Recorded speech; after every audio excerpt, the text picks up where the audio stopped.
Hello friend, हूँ छू कल्पना's kitchen में आपनु हार्दिक स्वागत है। फ्रेंड्स, तमे पण जो चटपटू खावाना शौकीन होय तो आ विडियो तमारा माटे छे।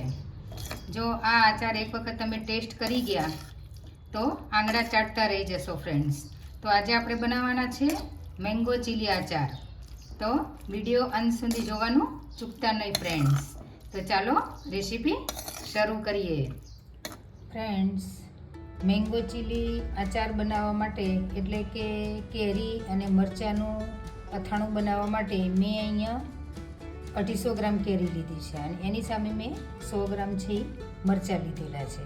તમે વધારે બનાવતા હોય તો એ પ્રમાણે રેશિયો રાખવો, બરાબર। એટલે આ કેરીને આપણે પહેલાં છોલી લેવાની છે અને આને તમને જોતા હોય એ પ્રમાણે પીસ કરી લેવાના છે। તો હું આવી રીતના નાના નાના પીસ કરી લઈશ અને કટકા આવી રીતના તમને જે ઘરમાં ફાવતા હોય આખા રાખવા હોય તો તમે આખા પણ રાખી શકો છો।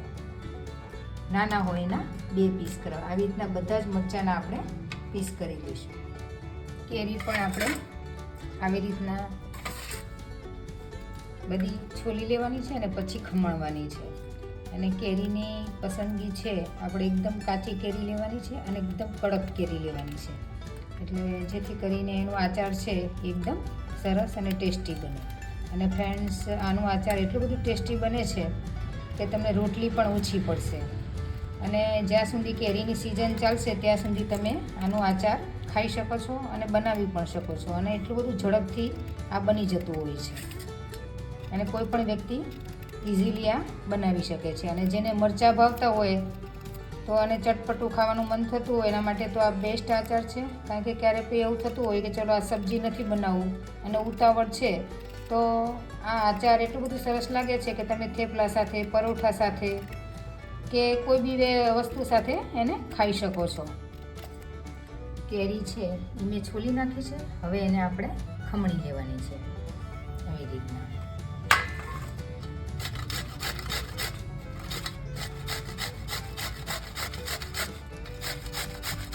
તમારે ચોપર હોય તો ચોપરમાં બી તમે આવી રીતના કરી શકો છો।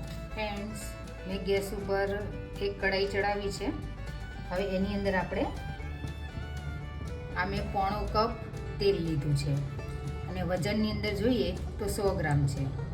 વજન મેં એટલા માટે કીધું કે તમને યાદ રહે, કારણ કે બધા પાસે આવા મેઝરમેન્ટ હોતા નથી, એટલા માટે મેં વજન કીધું છે, એટલે મેં 100 ગ્રામ લીધું છે। તેલ ગરમ થવા આવી ગયું છે ફ્રેન્ડ્સ। મેં અહીંયા 2 ટીસ્પૂન રાઈ લીધી છે, એટલે આપણે રસોડાની 1 ચમચી જેટલું સમજો તમે, તો આપણે એડ કરી દઈશું। રાઈ થોડી ચટકવા આવે પછી આપણે 2 ટીસ્પૂન મેં મેથી લીધી છે એ એડ કરી દઈશું આપણે।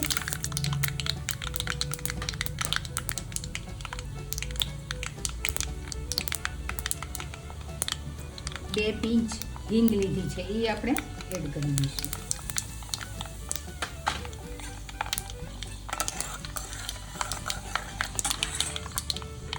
અને હવે જે મરચાં લીધા હતા એ આપણે એડ કરી દઈશું।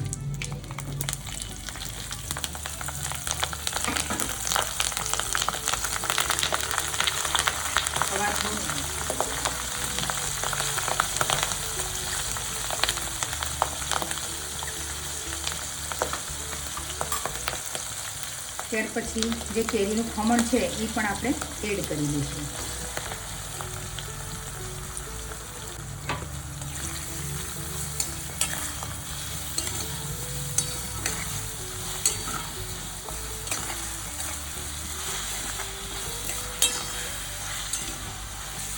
અને ફક્ત આપણે 1 જ મિનિટ હલાવવાનું છે, આપણું આચાર રેડી થઈ જાય છે 1 જ મિનિટની અંદર।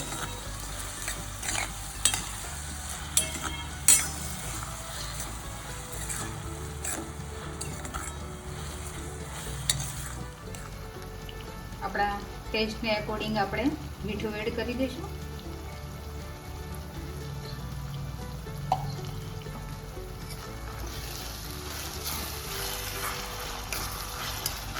અને આપણે 1 થી 2 મિનિટ જ રાખવાનું છે। આ તમે જોઈ શકો છો કે આમ તેલ છૂટવા લાગે અને જે આપણું ખમણ છે એકદમ સોફ્ટ થઈ જાય એટલે આપણે હવે ગેસ છે એ બંધ કરી દેવાનું છે, વધુ ચડવા નથી દેવાનું. ગેસ આપણે બંધ કરી દઈશું. આપણો આચાર છે એ રેડી છે. 1 થી 2 મિનિટ જ આપણે એને રાખવાનું છે અને આ ઇન્સ્ટન્ટ તૈયાર થઈ જાય છે. આ ગરમ ગરમ છે એની અંદર જ આપણે હવે મસાલા એડ કરવાના છીએ. મેં અહીંયા 2 ટેબલ સ્પૂન એટલે કે રસોડાની 2 થી 2.5 ચમચી છે એ ખાંડેલી વરિયાળી લીધી છે, એ એડ કરી દઈશું. અહીંયામાં 1 ટેબલ સ્પૂન છે એ રાઈના કુરિયા લીધા છે, એ આપણે એડ કરી દઈશું. ગરમમાં એટલા માટે કે અંદર ગરમ છે તેલ એટલે ચડી જાય. અહીં મેં નાની 1 ચમચી છે એ હળદર લીધી છે, એ આપણે એડ કરી દઈશું. મેં ½ ટીસ્પૂન છે એ મરી પાવડર લીધો છે, એ આપણે એડ કરી દઈશું.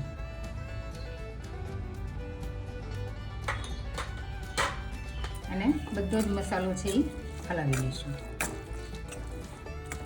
આ આચાર ફ્રેન્ડ એટલું બધું ટેસ્ટી બને છે કે તમે ઘરના લોકોને ખવડાવશો તો આંગળા ચાટતા રહી જશે ફ્રેન્ડ્સ. એટલો બધો આ આચાર ટેસ્ટી બને છે. હવે આની અંદર આપણે થોડુંક કાશ્મીરી મરચું એડ કરીશું.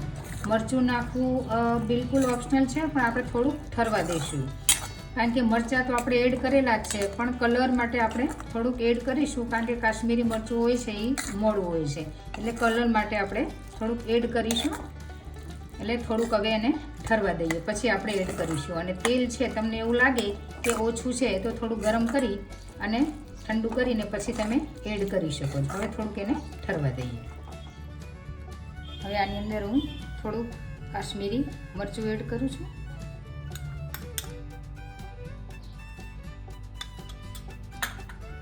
અને હલાવી લઈશું. આપણે ખાટી કેરીનું અથાણું કરીએ એ ટાઈપનું જ થતું હોય, પણ ઘણાને જો ખાટું ન ફાવતું હોય તો તમે આની અંદર 1 ચમચી ખાંડ અથવા તો ગોળ પણ એડ કરી શકો છો, તો એકદમ ચટપટું લાગશે. અમને ખાટું ભાવે છે એટલે મેં એડ નથી કર્યું. અને ફ્રેન્ડ્સ, જો તમે આચારને બહાર જ રાખવાના હોય તો આની અંદર તમારે 2 ચમચી છે એ વિનેગર એડ કરી દેવું, અને આખું વરસ છે આચાર બહાર એવું ને એવું રહેશે. અને જો વિનેગર તમે એડ ન કરો તો ફ્રીજમાં પણ આખું વરસ આ આચાર એવું ને એવું જ રહેશે. તો તમારે ફ્રીજમાં સ્ટોર કરી દેવું. અને બહાર રાખો તો તેલ છે એ ઉપર રહે એ રીતના રાખવું અને વિનેગર એડ કરી દેવું. આપણો આચાર બનીને ફ્રેન્ડ રેડી થઈ ગયો છે. તો આપણે એક સર્વિંગ બાઉલમાં એને ટ્રાન્સફર કરી લઈએ. તમે જોઈ શકો છો એનો કલર એકદમ મસ્ત આવ્યો છે. જોતાં જ આપણને ખાવાનું મન થઈ જાય એવો ફ્રેન્ડ્સ કલર આવ્યો છે. તો ફ્રેન્ડ્સ, તમને આ આચાર કેવો લાગ્યો તો મને કોમેન્ટ કરીને જરૂરથી જણાવજો ફ્રેન્ડ્સ. અને જો વિડીયો સારો લાગે ફ્રેન્ડ્સ તો તમે ફેમિલી અને ફ્રેન્ડ્સની અંદર જરૂરથી શેર કરજો. કારણ કે તમારો જે સપોર્ટ છે એ અમને ઘણું બધું મોટિવેશન આપે છે ફ્રેન્ડ્સ.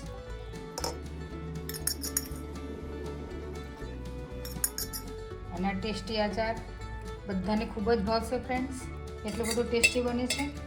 અને અત્યારે કેરીની સિઝન છે એટલે બધાને ખૂબ જ ખાવાની મજા પડી જશે આવું ચટપટું. તો એક વખત જરૂરથી ટ્રાય કરજો ફ્રેન્ડ્સ. તો મળીએ આવા અવનવા વિડીયો સાથે. તો બધા જ ફ્રેન્ડને જય શ્રી કૃષ્ણ. આવજો.